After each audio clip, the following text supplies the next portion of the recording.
Ketika saya ingin mengatakan ketika upah diturunkan, apakah pengangguran turun? Enggak. Malah sebaliknya, ketika upah turun, maka pengangguran akan meningkat. Seperti itu. Karena mengapa? Demand terhadap produk itu tidak ada, berkurang. Seperti itu. Nah ini, saya ingin menjelaskan sedikit dulu bagaimana sih perilaku pengangguran itu. Pengangguran itu, misalnya kan, mengapa ingin saya sampaikan bahwa unemployment itu tidak terlalu banyak pengaruh. Jadi ketika Anda mendorong investment melalui misalnya Omnibus Law, itu tidak akan mengurangi pengangguran.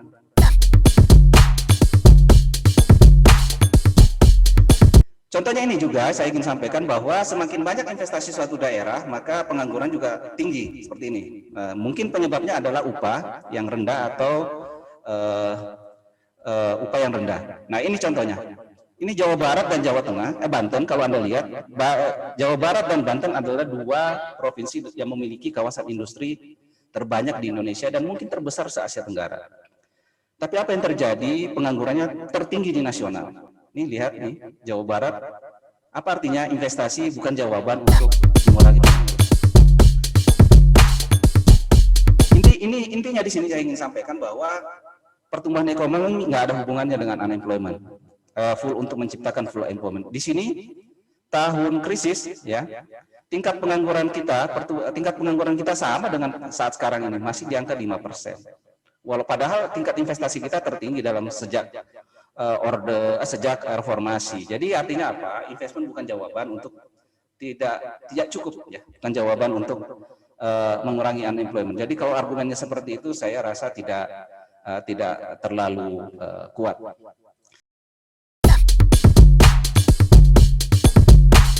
Labor dan komoditi itu dua hal yang berbeda. Kalau labor itu tidak bisa dipisahkan dengan pengusaha. Dia satu kesatuan. Ketika dia dipisahkan atau terlalu tidak bergeningnya terlalu berlebihan di satu kelompok, maka akan merusak sistem ekonomi. Dia tidak akan menciptakan full employment. Dan buruh juga, labor itu tidak bisa disimpan seperti komoditas, seperti pisang, alpukat, dan sebagainya. Itu bisa disimpan. Bedanya kalau labor itu kalau disimpan ya, labor ini dia akan menurun produktivitasnya, skillnya, kognitif skillnya, pengetahuannya, dan sebagainya. Karena dia itu manusia. Jadi sifatnya labor itu dia harus selalu digunakan, dia tidak boleh idle. Kalau dia idle, maka dia akan mempengaruhi sistem ekonomi baik dari sisi demand maupun dari sisi production. Itulah labor. Labor itu human being. Jadi ketika dia tidak idle, maka akan menciptakan loss forever. Jadi ekonomi menjadi tidak efisien. Padahal kita belajar di ekonomi, bagi teman-teman yang belajar ekonomi, prinsipnya kan efisien. Nah, ketika ada unemployment, maka ekonomi tidak berjalan secara efisien. Dalam konteks ini, labor adalah real resource, bukan uang, bukan finance.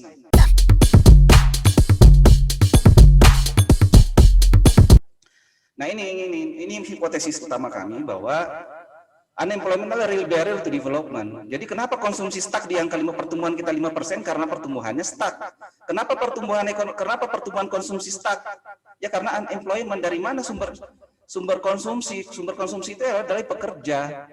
Ketika ini bukan hanya open unemployment ya, setengah penganggur dan sebagainya, itu adalah sumber daya yang disia-siakan. Padahal itu adalah sumber dari pertumbuhan ekonomi. Jadi ketika unemployment adalah indikator bahwa banyak sumber daya yang tidak digunakan dalam pembangunan. Makanya pertumbuhan kita terjebak pada middle income trap. Berbeda dengan teman-teman saya mengatakan middle income trap itu tuh karena ekspor kita kurang, impor kita banyak.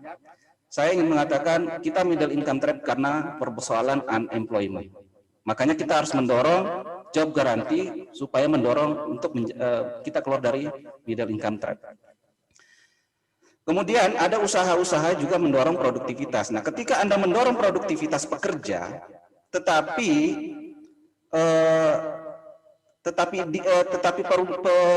kesejahteraan pekerja Anda tekan, dia juga tidak akan menciptakan, dia akan menjadi ekonomi itu tidak akan efisien juga karena demand-nya kurang.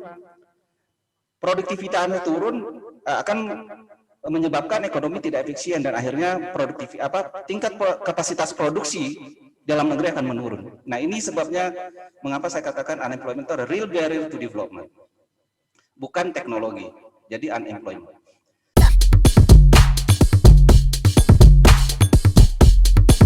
Kemudian saya ingin juga menyampaikan bahwa sayangnya pendekatan kita sejauh ini masih menggunakan pendekatan konvensional seperti ini, bahwa pengangguran itu penyebabnya karena upah yang kaku, karena tidak sesuai dengan skill, kemudian globalisasi, digital ekonomi, robot, automation, AI, artificial intelligence, tidak pertumbuhan manufaktur. Inilah argumen-argumen yang narasi-narasi yang ada di media yang dan teman-teman saya juga ketika saya cek, loh, unemployment, pengangguran. Terus kenapa kalau ada unemployment? Kenapa kalau ada pengangguran? Apa efeknya gitu? Nah, ini yang perlu kita sadari, bahwa unemployment itu adalah real resource. Ketika dia idle, maka akan mengganggu sistem produksi dan sistem konsumsi dalam sistem ekonomi. Nah, pendekatan ini apakah sesuai dengan realitas? Apa tidak? Mari kita teks secara konsep dulu ya. Teman-teman, sorry ini saya agak, teman-teman yang non ekonomi, saya sedikit berbagi sedikit. Biasanya kalau ekonomi itu menggunakan grafik ini, yang sebelah kiri ini klasik, ini Keynesian. Jadi kalau klasik itu mengatakan bahwa upah diturunkan itu kenapa harus perlu diturunkan supaya pengangguran menurun. Tapi harus diingat, saya tidak akan mau terjebak di dalam situ. Saya ingin teman-teman memperhatikan ini.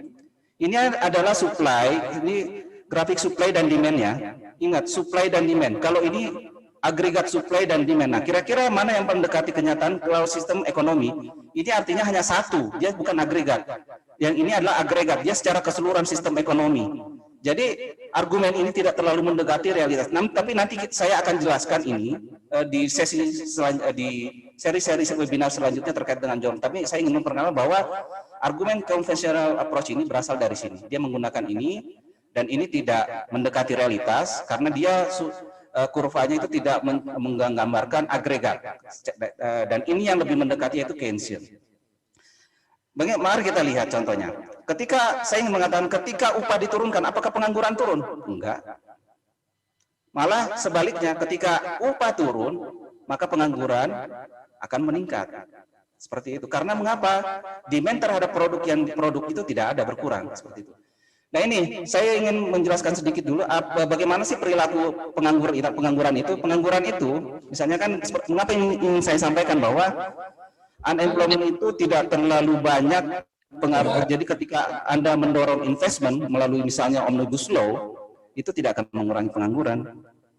Iya, dalam skenario yang optimis iya, tapi dia tidak akan menciptakan full employment atau suatu kondisi perekonomian di mana zero involuntary unemployment atau pengangguran yang terpaksa ya. Oh iya, teman-teman, saya terangkan juga ada dua konsep yang teman-teman perlu ketahui dulu dalam konteks pengangguran. Ada voluntary unemployment atau orang yang menganggur secara sukarela. Yang kedua involuntary unemployment atau orang yang menganggur karena terpaksa, karena memang nggak ada pilihan lain selain menganggur. Nah, maksud saya di sini, pengangguran di sini pengangguran yang memang benar-benar terpaksa menganggur, bukan orang-orang yang menganggur secara sukarela karena ingin sekolah dulu, nyari pekerjaan lain yang lebih baik dan sebagainya, sehingga dia perlu training. Nah, ini maksud saya di sini pengangguran yang memang benar-benar terpaksa, nggak ada pilihan lain. Intinya di sini saya ingin sampaikan bahwa pertumbuhan ekonomi nggak ada hubungannya dengan unemployment, full untuk menciptakan full employment. Di sini tahun krisis ya. Tingkat pengangguran kita sama dengan saat sekarang ini, masih di angka 5%.